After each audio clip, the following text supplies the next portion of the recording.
السلام علیکم ورحمۃ اللہ وبرکاتہ۔ لاہور پولیس کا ایک عظیم کارنامہ جس سے انہوں نے دہشت گردی کو روک کر پاکستان کو بچا لیا، لاہور کو بچا لیا، اور وہ اس طرح کہ انہوں نے 10-12 پولیس اہلکار وردیوں میں، کچھ بغیر وردی سے، برقی سیکٹر میں احمدیہ مسلم جماعت کی مسجد میں جا کر انہوں نے اس کے میناروں کو توڑ ڈالا اور نیچے گرا دیا، اور ایک بہت بڑی فتح حاصل کی، کیونکہ ان کے مقابلے میں کوئی نہیں آیا۔ گورنمنٹ کے لوگ ہوں تو مقابلہ پھر کس سے کرنا ہوتا ہے؟ یہ بہادری کی مثالیں، اس قسم کی مثالیں آپ کو تاریخ میں بہت کم ملیں گی کہ باوردی پولیس جا کر ایک ایسی عبادت گاہ کو برباد کر دے، گرا دے، اس کے میناروں کو گرا دے، جس کے عبادت کرنے والے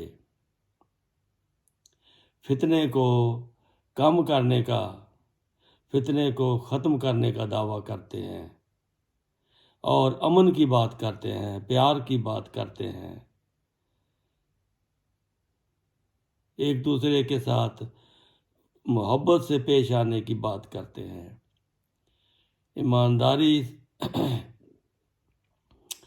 ایمانداری سے اور خلوص سے وطن کی محبت میں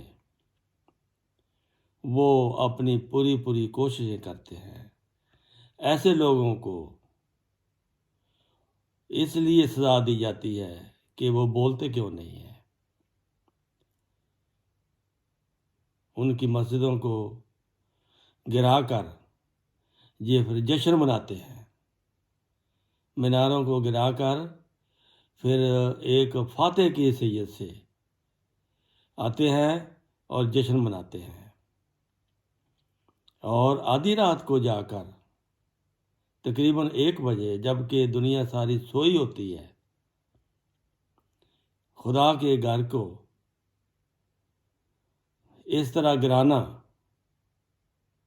جب کہ نہتے احمدی جو کہ فتنہ سے دور رہنے کی کوشش کرتے ہیں، ملک میں امن چاہتے ہیں، ان کی مسجدوں کو یہ جا کر زیادتی کا نشانہ بناتے ہیں۔ ان کو خدا بھول گیا ہے کہ جب مظلوم کی آسمان پر جاتی ہے تو پھر اللہ تعالیٰ کی غیرت بھی جوش میں آتی ہے۔ تو اگر ایسا کبھی ہو گیا تو یہ قوم پھر بہت پچھتائے گی۔ کل رات 12 تاریخ کو رات کے 1 بجے 12 پولیس اہلکار، کچھ وردی میں تھے، کچھ بغیر وردی میں، جا کر برقی سیکٹر کی ایک چھوٹی سی مسجد، اس پہ انہوں نے غصہ نکالا، اس کے میناروں کو گرا کر پاکستان کے دشمن کو خوش کر دیا۔ یہ تھی آپ کی آج کی ایک افسوسناک خبر۔ تو یہ اچھا نہیں کرتے، اللہ تعالیٰ سے یہ نہیں ڈرتے، کیونکہ مسجدیں تو خدا کا گھر ہوتا ہے، یہ خدا کے گھر کو گراتے ہیں۔ جب خدا ان کے گھروں کو گرانے کا اس نے فیصلہ کر لیا، پھر اس کو کوئی روکنے والا نہیں ہوگا۔ اللہ حافظ ناصر۔